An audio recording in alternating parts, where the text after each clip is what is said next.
గుప్పెడు ఉప్పును పోగేసి నిప్పుల ఉప్పెనగా చేసి దండియాత్రనే దండయాత్రగా ముందుకు నడిపిన అధినేత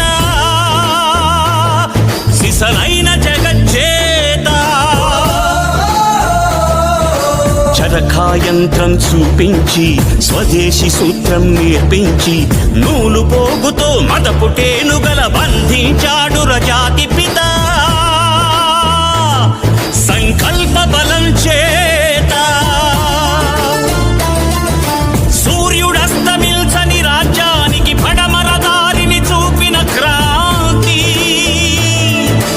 తూర్పు తెల్లారని నడి రాత్రికి స్వేచ్ఛాభానుడి ప్రభాత కాంతి. పదవులు కోరని పావనమూర్తి